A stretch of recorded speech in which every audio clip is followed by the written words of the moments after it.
as a smart factory. So what do we understand by being smart? What is in every possible area? Our core business is to produce parts, seed structures, and the production process is supported and managed by the IT systems. The main IT systems on the enterprise resource planning is connected with the shop floor area by the MES system. MES system in metal structure plants, in our understanding, in our implementation, consists of 4 modules like traceability, which provide the genealogy of every single item. We are producing the seeds backrest. Every product is equipped with the unique data matrix code, and thanks to MES system and the data stored in databases, we are able to identify every contaminated product in case of any complaint. The production orders for the logistic are handled in fully automated mode, and machines, operators on the machines don't have to use the paper. The personal communication with the production leader through the IT system, the operator and every machines know what type of the production needs to be produced at every production shift. Interlocking is something that provides the quality in the internal process. We produce the items according to the bill of the materials, and we also know that every product is produced with the expected quality. The last module, business intelligence, this is the something which is the most related with the topic of my presentation, and during the next slides I will go a little bit deeper into this module. We gather a lot of information in our databases. We follow every production stage of the producing the seed structure.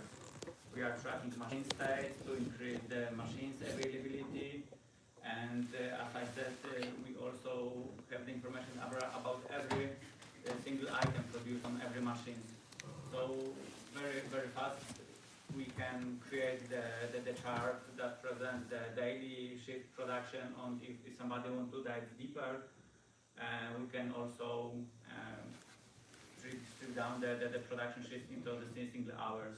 We also are collecting many process parameters in the MES system. We are producing the seed structures. This is one of the most important components in a car regarding the safety. So we need to prove that our products are safe, and we are doing it, and we are storing especially welding and screwing process parameters for at least 15 years. And also we are collecting everything what can help us to improve our internal processes to increase our competitiveness.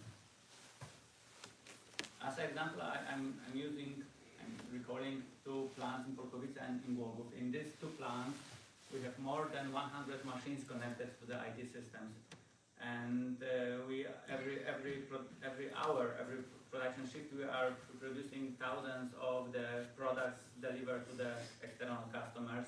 So we can assume that with every heartbeat, a new component is produced at Brose Ziter. And what is crucial in this on this slide is that we need to provide the highest performance of the IT systems, because we need to provide I represent IT environment, so we need to help production, our core business, to be better and better. We cannot slow down the processes, the main processes, by additional tools like the MES system. Why do we do it? We want to analyze the performance of the machines to identify the bottlenecks, pinpoint the source of errors, or track machines' availability. We also do these things not only for the external customer but also for us. We want to improve the production management by optimal resource utilizations. And what is crucial for the production managers, plant managers, is to be capable to make the important decision as soon as possible based on the real-time data gathered in our databases. And also we need to meet our customer requirements, because they are paying finally for our products. on the assembly lines, we are producing about 40 types of different variants, and we need to know which type of the product is expected during the particular production shift. And the IT system, the MES system, is helping helping us to achieve this goal. And the traceability provides the quality, and without the highest quality, we cannot be the reliable partner, business partner to our customers. At Brose Zitech, we prefer the top-down approach. We have the visualizations. The main screen presents the group of the machines that belong to the same group, like the assembly lines, riveting machines, or welding cells. And we are tracking the current production, and what is very important to us is the indicator trend. Trend says to us where we will be at the end of the production shift, maintaining the current pace. To don't be surprised at the end of the shift that we notice some losses on the production area. So, like on the previous slide, this is the example from the digital tool to react as fast as possible to don't wait too long, especially to the weekend. Yeah, and when we go deeper with the analyze, just by clicking on one of the lines, we can display the more detailed information about the machines. When machines generate not okay items, we know which stations, which module of the machines is causing these problematic parts. And also we are tracking the machine state, and we are able to display the real-time axis. And the assembly lines are helpful, but not easy to analyze without the digital solution. So we are tracking every station, every cycle at every station, and at the end of the shift, we are able, thanks to this digital tool, to display the chart with all stations, with the average cycle time, to define the bottleneck in the process. What do we have to analyze big data? Because we are producing really a lot of items every hour. So we need to have the solution that will allow us to analyze the thousands of the records. So we have the reporting systems, which is the result of the hours and days of cooperation between the businesses area, like production, logistics, quality, or the maintenance. For instance, we are measuring for the laser welding unit, we are measuring the power of the source, and when we notice that the power is coming to the lower threshold, we are calling the maintenance to clean up or replace the welding equipment to provide the right quality to don't produce the scrap. And also we are tracking the mag welding processes or screwing the processes as well. And what's next? In the nearest even months, we are going to implement the additional module that will help us better utilize our resources. This module is for the advanced production planning and to reschedule the orders in real time. We also want to move the quality from quality control to quality prediction, and one of our goals is to achieve the full shop floor digitalization and to eliminate the paperwork. Something common nowadays is to enhance all processes through the AI, and in our environment it's not so easy because in the office area we are using the AI tools to support the blue collar workers, and for instance my teammates in AI department are using the AI tools in IT department. They are using AI tools to prepare the new libraries for the MES systems when the supplier of some components is changing the environment, like Siemens change HMIs from Java, from Visual Basic scripts to the JavaScripts, and with AI we are capable without additional companies to adapt our codes to make everything still working.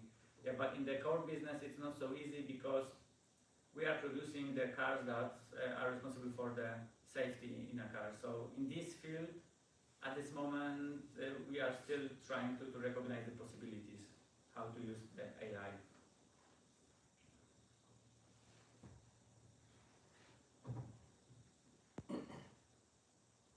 And now it's time to recap. So the first rule of any technology used in a business is that automation applied on an efficient operation will magnify the efficiency. The second is that the automation applied to an inefficient operation will magnify the inefficiency. And we need to keep in mind this sentence, because it's not only to ask the IT about the support, but we also must provide the holistic process in the entire company, entire organization to improve the processes. Thank you for your attention.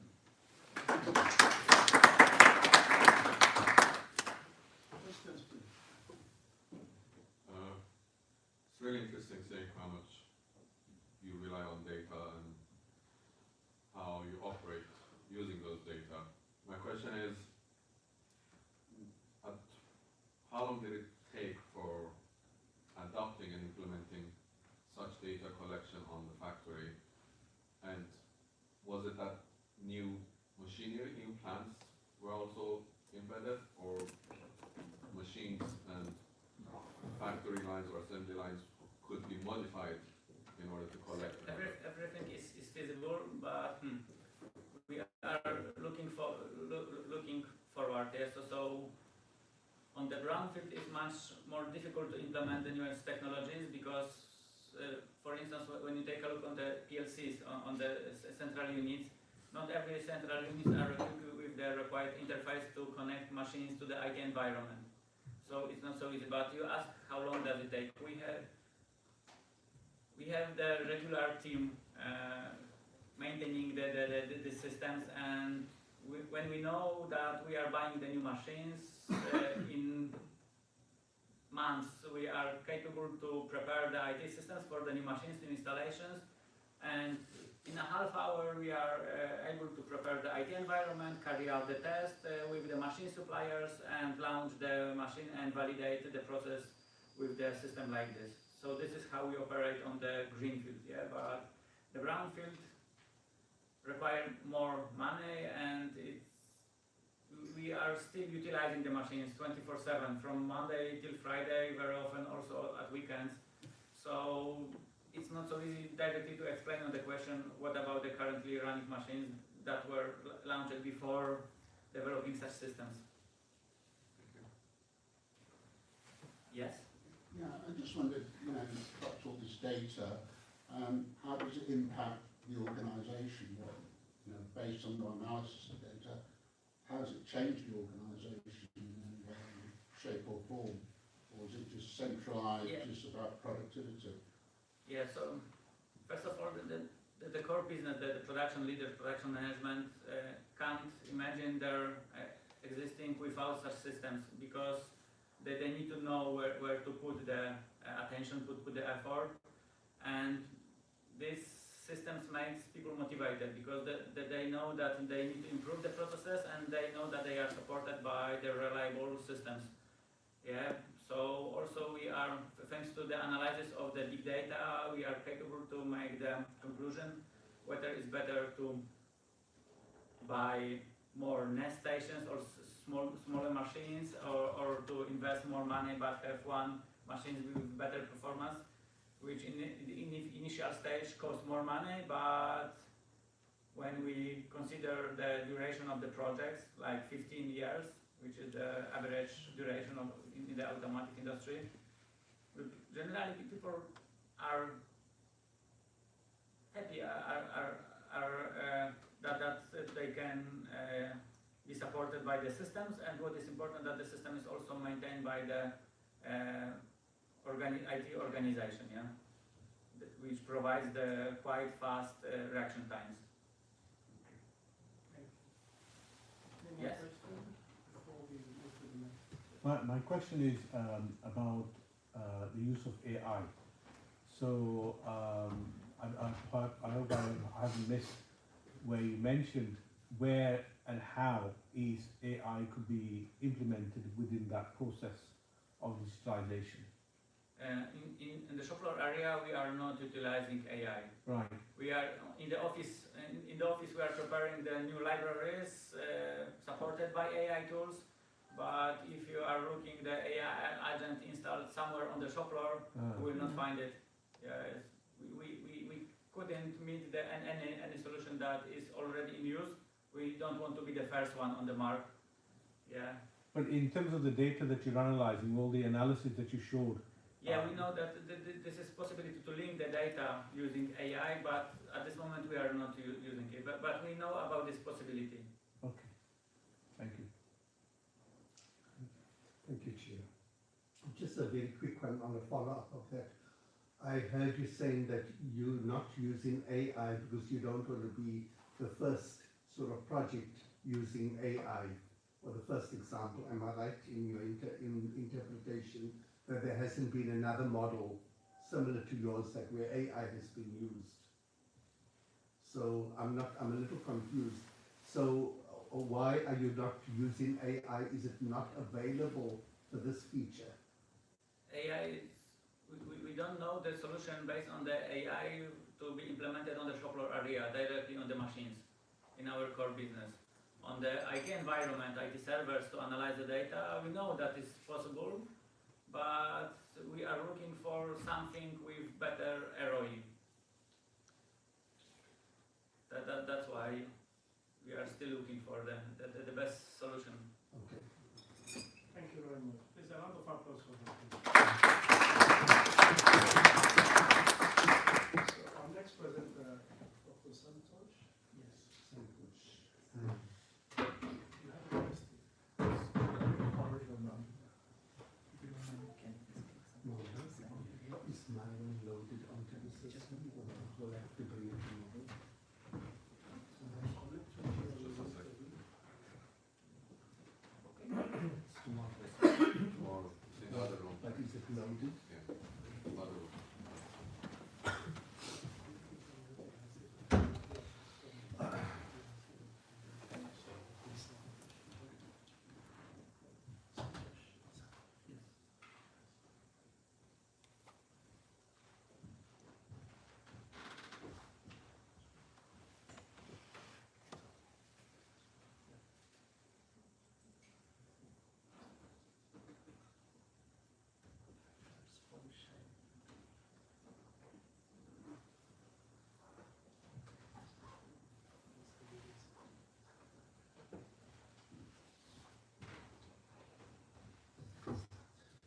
Okay, good morning, all of you.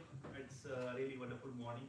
And this is Dr. Santosh Kore, as we already had some little bit introduction, but still I'll give a brief introduction. I'm having my own company, Sai Info Solution. We started our business from India. We have expanded our operations to Dubai, UK, US, and recently started in Singapore as well. We work in two different verticals. First is IT services, wherein we provide website, ERP, mobile app development services to various companies, and production management services to various manufacturing plants and all. Apart from that, we have a second vertical, that is the EdTech domain, wherein we provide consultancy services to the universities in terms of accreditation process, global ranking, and relevant services in terms of joint research projects and all. So coming to the presentation, my topic is blockchain enabled federated learning for secure digital transformation in healthcare analytics. So, okay, so we'll start by one. So background, like nowadays, if you can see, AI is everywhere, and many IoT devices, sensors are being integrated in various industries. So the crucial application, as per my perspective, is healthcare, wherein many hospitals are collecting the patient's record through various sensors to monitor it remotely, to give certain online diagnoses, to take some support from AI machine learning techniques to provide some sort of treatment to the patients and all. Well, that is not my problem. My problem is different, like that is the background. So wherein all this activity, we found that data privacy is the crucial point. Nowadays, if you could find many people, many companies are promoting their products and services. Specifically, if we focus on pharma industry, they are promoting their new products, new drugs in all this segment. Let's say, for example, if they found a particular patient who is suffering from cancer or maybe some other disease, they are directly identifying that particular patient and they are promoting their products and services to that particular fellow.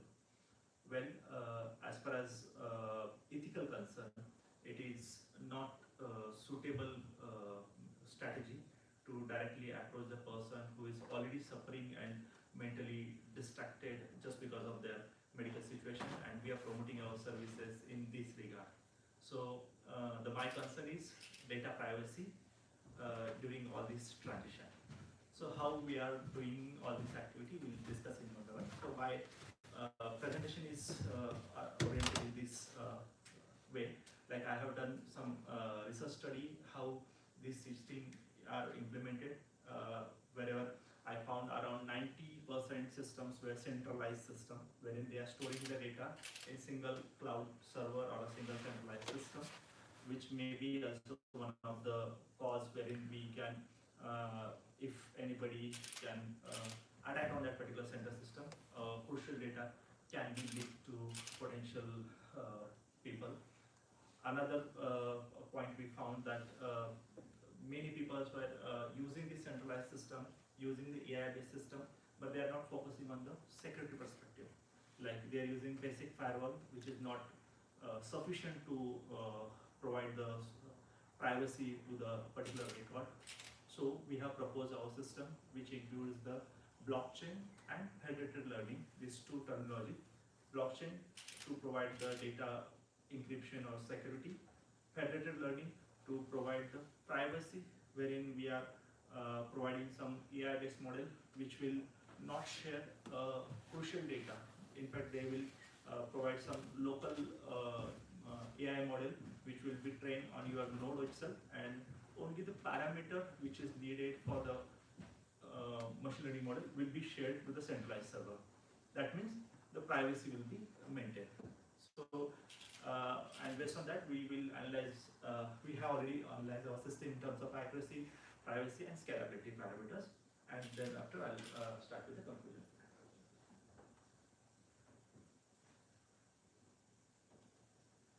Okay, so as I already explained, the massive amount of data is being produced through various sensors across various hospital industry and various healthcare industry.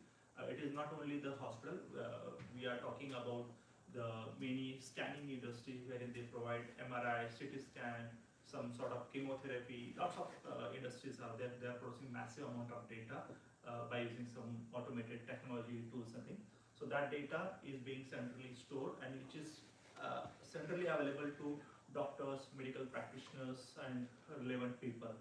So nowadays, many medical practitioners are using AI and machine learning technology as an assistant. As rightly said in yesterday's panel discussion, machine learning should be our employee, and really they are using the tool as like the co-pilot or some supporting staff to give certain decision. Sometimes as a human being we cannot interpret some record, like since the biomedical science is unpredictable, anything can happen which may cause you like what to say, dicey situation whether the particular patient is really a patient or not. There are lots of medical miracles that are happening. So in that case, they are using this medical best AI model to interpret the data and their upcoming results and all. But my concern is during all these steps, data privacy, the patient's personal record were being shared along with the data, which may cause potential and ethical issues. So, and secondly, the centralized system is also one of the problems wherein if by any chance, if the central system get crashed or if any attacks that happen on the central system, all the data will be vanished and entire ecosystem will be collapsed. So, solution what we are providing. The first is with respect to the security, that is blockchain-based system which will maintain the security. Secondly, with regard related to the privacy, we have proposed federated learning, and third, that is the centralized system. We propose decentralized system that to achieve by the federated learning itself. When we use federated learning, what exactly scenario will be? Like for example, any node is there. There's a hospital device is there which is generating some sort of collecting the patient's data. So that data will be processed on that particular node only. After processing, only specific parameter or values will be passed to the central server. No personal information, no patient private detail will be shared from the particular node to the central server. So whatsoever the server is getting, it is only encrypted data, point number one. Secondly, that too only specific values. Let's say for example, pulse rate, heartbeat, lots of parameters there. That particular values will be stored on the server. Not we are not storing any patient name, patient basic details, something. It will be given as some sort of identifier which will be matched with the particular node, and easily we can like link that particular ID. So this is how